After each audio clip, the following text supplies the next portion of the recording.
അസ്സലാമു അലൈക്കും വറഹ്മത്തുള്ളാഹി വബറകാതുഹു. അസ്ഹാബുൽ കഹ്ഫ് ചരിത്രവും പാഠവും. അപ്പം അതിലെ പാഠങ്ങൾ ഉൾക്കൊണ്ടുകൊണ്ടിരിക്കുകയാണ് നമ്മൾ. 14 വരെയുള്ള ആയത്തുകൾ നമ്മൾ മനസ്സിലാക്കി. ഇന്ന് നമുക്ക് 15, 16 ആയത്തുകൾ നോക്കാം. ഇപ്പൊ കഴിഞ്ഞ ക്ലാസ്സിൽ പറഞ്ഞതുപോലെ തന്നെ ആദ്യത്തെ വീഡിയോസ് കണ്ടിട്ടില്ലാത്തവർ 2 വീഡിയോസാണ് ചെയ്തിരിക്കുന്നത്. മുസ്ഹഫ് എടുത്തുകൊണ്ട് എന്ത് ചെയ്യുക, ആ ഭാഗം നന്നായി മനസ്സിലാക്കാൻ ശ്രമിക്കുക. തഫ്സീർ അല്ല, മുസ്ഹഫ്. അതിനുശേഷം എന്ത് ചെയ്യുക, ഈ 3ാമത്തെ വീഡിയോ കാണുക. ഇൻഷാ അല്ലാഹ് നമുക്ക് നോക്കാം. അഊദു ബില്ലാഹി മിനശ് ശൈത്വാനിർ റജീം. ബിസ്മില്ലാഹിർ റഹ്മാനിർ റഹീം. هؤلاء قوم اتخذوا من دونه آلهة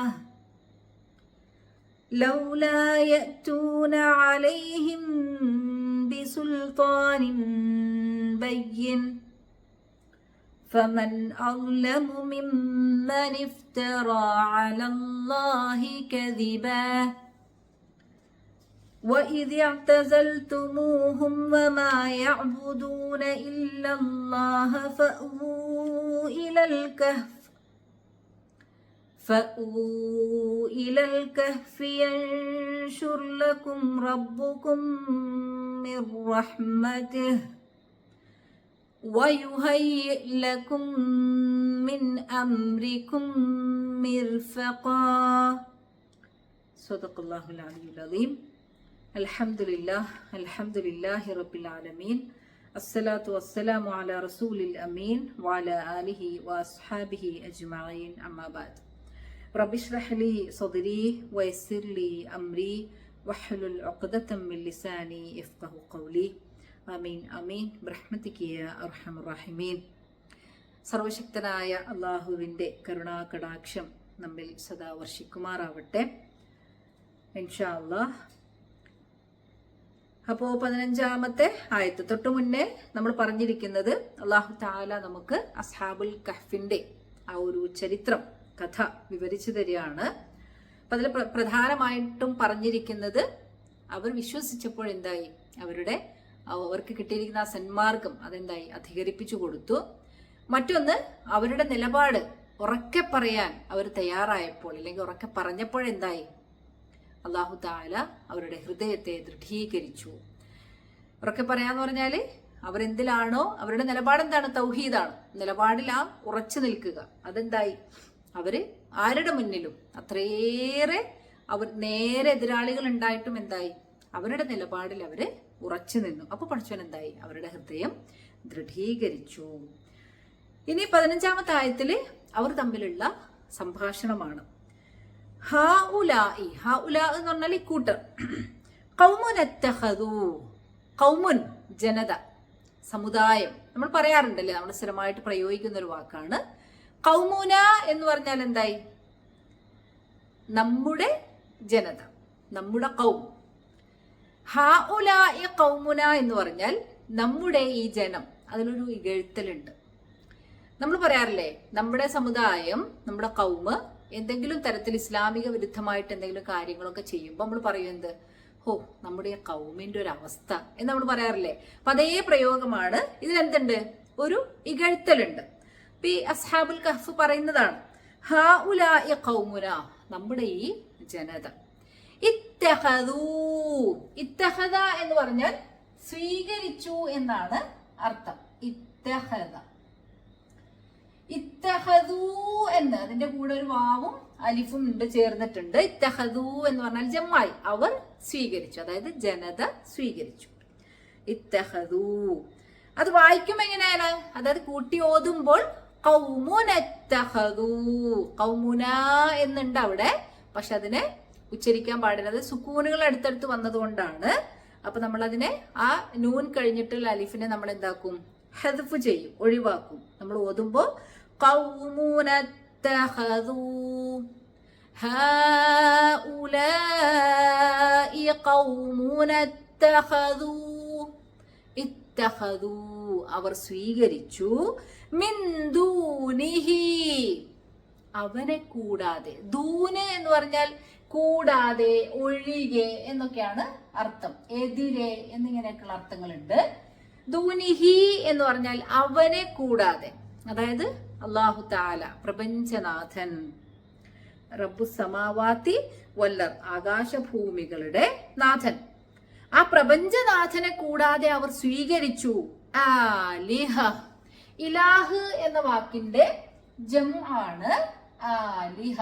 ഇലാഹ് ജംആണ് ആലിഹ. ആലിഹ എന്ന് പറഞ്ഞാൽ ബഹുദൈവങ്ങൾ, ആരാധ്യർ. അള്ളാഹുവിനെ കൂടാതെ അവരെന്തായി? ബഹുദൈവങ്ങളെ സ്വീകരിച്ചിരിക്കുന്നു. ലൗലായതൂന, അതായത്തി എന്ന് പറഞ്ഞാൽ കൊണ്ടുവരിക, യതൂന അവർ കൊണ്ടുവരിക. ലൗല എന്ന് പറഞ്ഞാൽ എന്തുകൊണ്ടില്ല, ഒരു ഒരു കുറ്റപ്പെടുത്തലാണ്. ലൗലായതൂന, അവർ കൊണ്ടുവരാത്തത് എന്ത്, അവർ കൊണ്ടുവരാത്തത് എന്ത്, ഒരു പരിഹാസ്യമാണ്, ഒരു കുറ്റപ്പെടുത്തലാണ്.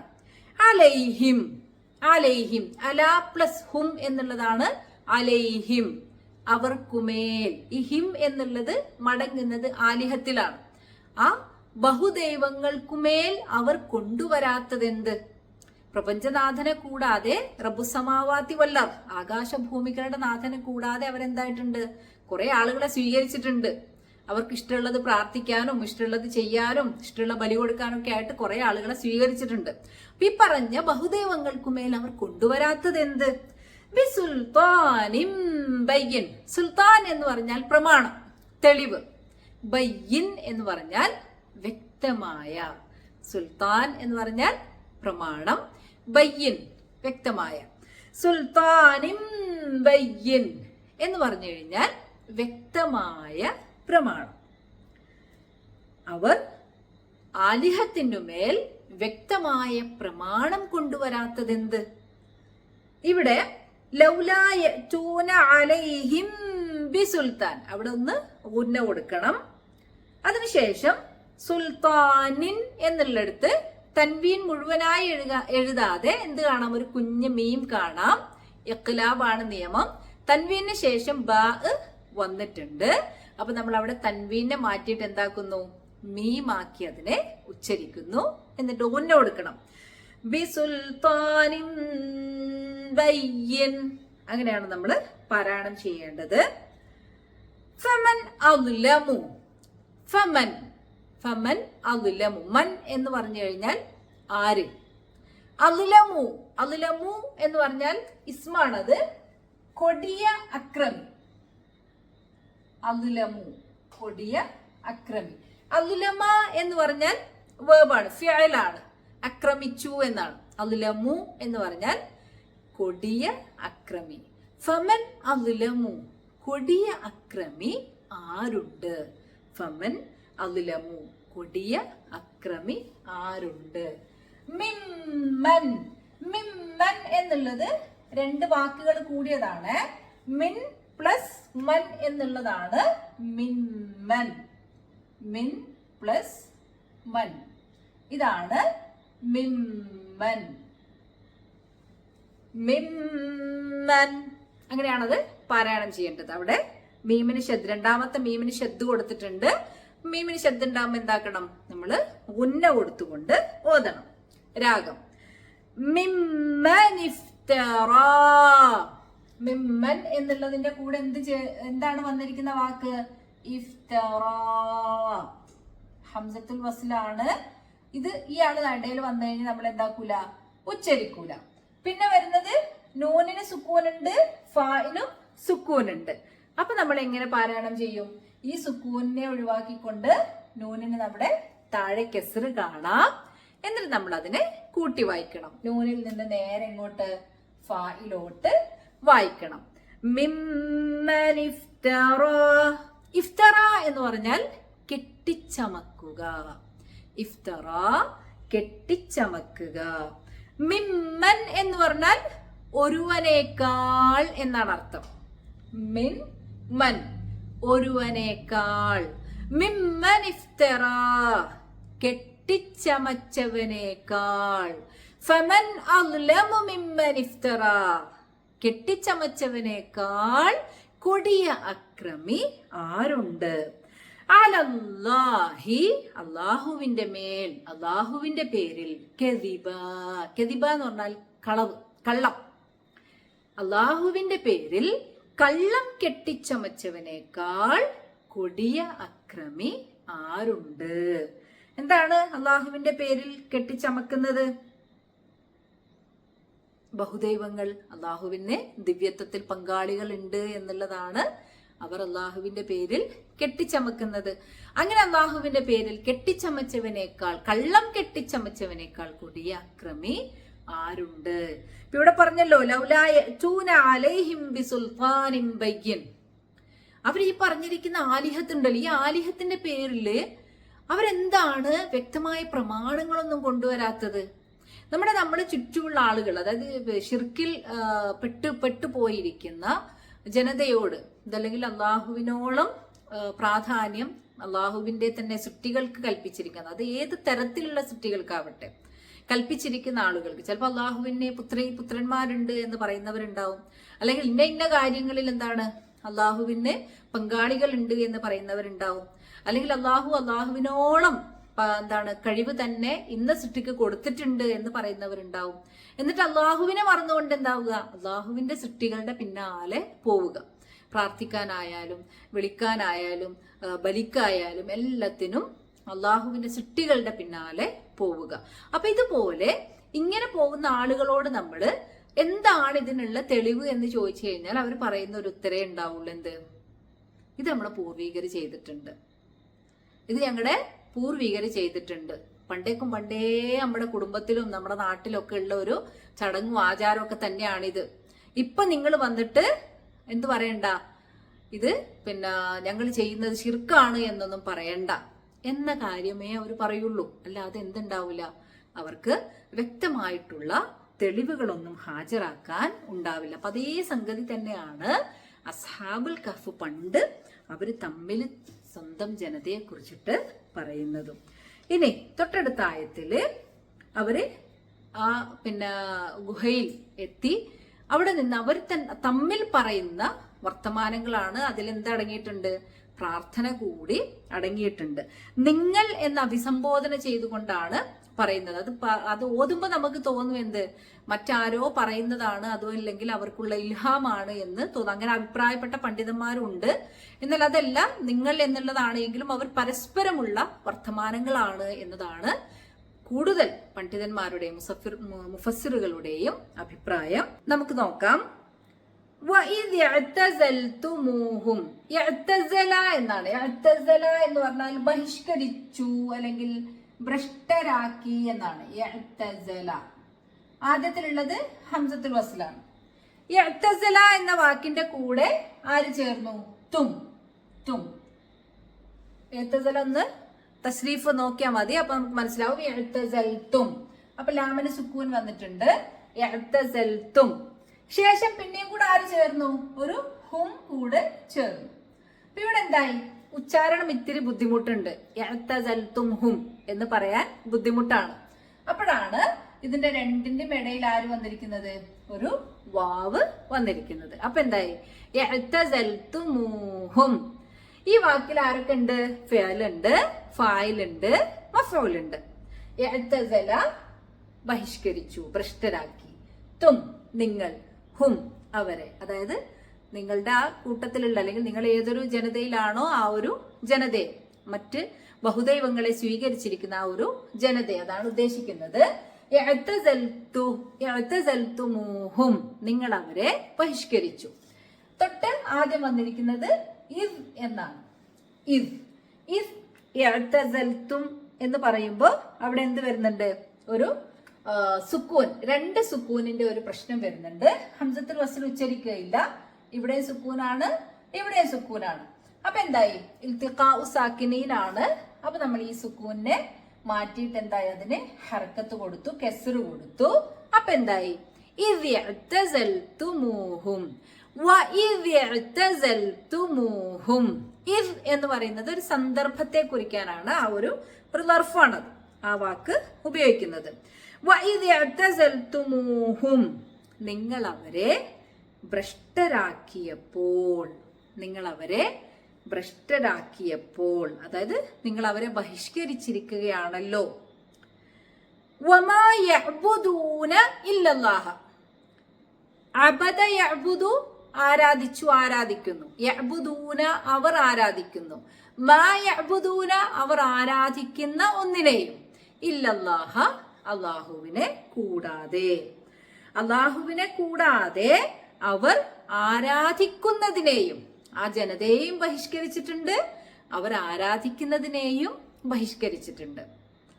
അവരെയും അവർ ആരാധിക്കുന്ന അല്ലാഹു അല്ലാതെ അവർ ആരാധിക്കുന്നതിനെയും നിങ്ങൾ ഭ്രഷ്ടരാക്കിയിരിക്കുകയാണല്ലോ, അല്ലെങ്കിൽ ബഹിഷ്കരിച്ചിരിക്കുകയാണല്ലോ.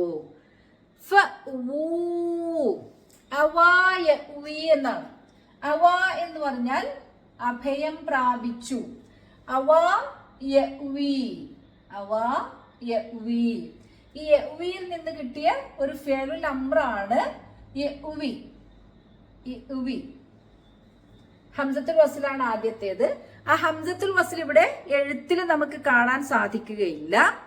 അതിന്റെ തൊട്ട് മുന്നേ ഫ വന്നു. അപ്പൊ എന്തായി? യഅ്വി എന്നുള്ളതിന്റെ ജമ്മാണ് യഅ്വൂ എന്നുള്ളത്.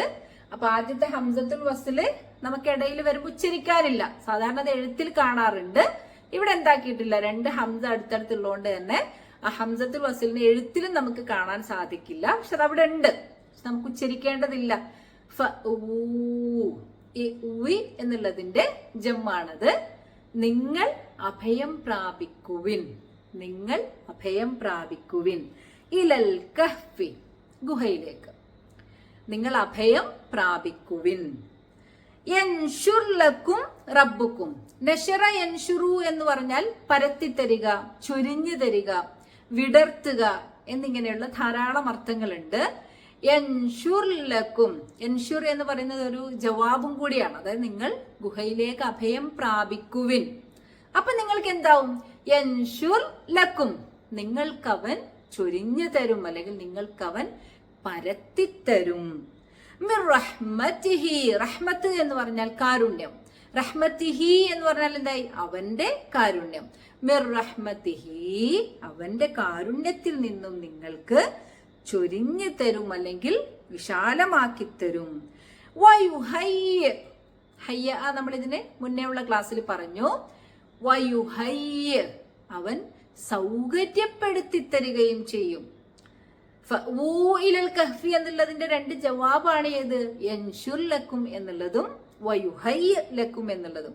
നിങ്ങൾ ഗുഹയിൽ അഭയം പ്രാപിക്കുവിൻ. അപ്പോഴെന്താവും? നിങ്ങൾക്ക് അള്ളാഹുവിന്റെ റഹ്മത്തിൽ നിന്ന് നിങ്ങൾക്ക് ചൊരിഞ്ഞു തരും. വയുഹയ്യ ലക്കും, നിങ്ങൾക്ക് അള്ളാഹു സൗകര്യപ്പെടുത്തി തരികയും ചെയ്യും. മിൻ അംരിക്കും, അംർ എന്ന് പറഞ്ഞാല് കാര്യം. മിൻ അംരിക്കും, നിങ്ങളുടെ കാര്യങ്ങളിൽ നിന്ന്. മിർഫഖ, മിർഫഖ എന്ന് പറഞ്ഞാല് സൗകര്യം, ജീവിതാവശ്യങ്ങൾ എന്നാണ് അതിന്റെ അർത്ഥം. അതുപോലെ കൈമുട്ട് എന്നുള്ള ഒരു അർത്ഥം കൂടി നമുക്ക് എന്താണ് മറ്റൊരു, അതായത് ഉളുവിനെ കുറിച്ച് വിവരിക്കുന്ന ആയത്തിൽ നമുക്ക് കാണാം. ഇവിടെ അതിന്റെ അർത്ഥം വരുന്നത് സൗകര്യം, അല്ലെങ്കിൽ എന്താണ് ജീവിതാവശ്യങ്ങൾ, പരിഹാരം എന്നൊക്കെയാണ് ആ വാക്കിന്റെ അർത്ഥം. മിൻ അംരിക്കും മിർഫഖ എന്ന് പറഞ്ഞാൽ നിങ്ങളുടെ കാര്യങ്ങളിൽ നിന്നുള്ള പ്രയോജനത്തെ, അല്ലെങ്കിൽ നിങ്ങളുടെ ജീവിതാവശ്യങ്ങളെ അവൻ എന്ത് ചെയ്യും? സൗകര്യപ്പെടുത്തി തരികയും അല്ലെങ്കിൽ എളുപ്പമാക്കി തരികയും ചെയ്യും. നിങ്ങൾ അവരെ ബഹിഷ്കരിച്ചിരിക്കുകയാണല്ലോ. അല്ലാഹുവിനെ കൂടാതെ അവർ ആരാധിച്ചതിനെയും. അപ്പൊ നമ്മുടെ അസ്ഹാബുൽ കഹ്ഫിന്റെ കൂടെ ഉണ്ടാവണം, അപ്പോഴാണ് നമുക്കത് മനസ്സിലാവുക. ഈ യുവാക്കൾ എന്ത് ചെയ്യാണ്? അങ്ങനെ വിശ്വസിച്ചവർ വളരെ കുറച്ചേ ഉള്ളൂ. വിശ്വസിച്ച ആളുകളെ എന്താക്കുന്നുണ്ട്? രാജാവ് തെരഞ്ഞു പിടിച്ചിട്ട് ഇല്ലാതാക്കുന്നുണ്ട്. അപ്പോ ആ ഒരു സന്ദർഭത്തിലാണ് ഇവരുടെ വിശ്വാസത്തിൽ നിന്ന് പിന്മാറാതെ ഗുഹയിലേക്ക് അഭയം പ്രാപിക്കാൻ വേണ്ടി പോകുന്നത്. അപ്പൊ അവിടെയാണ് തങ്ങളുടെ ചുറ്റുമുള്ള ആ ഒരു മൊത്തം ജനതയെ അവർ ബഹിഷ്കരിച്ചു. കൂടാതെ അവിടെ മുഴുവൻ ശിർക്കായിരുന്നു, ബഹുദൈവ വിശ്വാസമായിരുന്നു. അപ്പൊ അവരെന്തിനൊക്കെ ആരാധിച്ചു കൊണ്ടിരുന്നു, ആ മുഴുവൻ അലിഹത്തിനെയും അവരെന്തായി? ബഹിഷ്കരിക്കുന്നുണ്ട്. ഇലൽ കഹ്ഫി, അതിനാൽ നിങ്ങൾ എന്ത് ചെയ്യുക? ആ ഗുഹയിൽ അഭയം പ്രാപിക്കുവിൻ. യൻഷുർ ലക്കും റബ്ബുക്കും മിർ റഹ്മതിഹി, അല്ലാഹുവിന്റെ അനുഗ്രഹം, അല്ലാഹുവിന്റെ കാരുണ്യത്തിൽ നിന്ന് അവൻ നിങ്ങൾക്ക് ചൊരിഞ്ഞു തരും. വയുഹയ്യി ലക്കും മിൻ അംരിക്കും മിർഫഖാ, തീർച്ചയായും നിങ്ങളുടെ ജീവിതാവശ്യങ്ങൾക്ക് അവൻ എളുപ്പമാക്കി തരും, അല്ലെങ്കിൽ സൗകര്യപ്പെടുത്തി തരികയും ചെയ്യും. ഇൻഷാ അല്ലാഹ് ബാക്കി അടുത്ത ക്ലാസ്സിൽ. അസ്സലാമു അലൈക്കും വറഹ്മത്തുള്ളാഹി വബറകാതുഹു.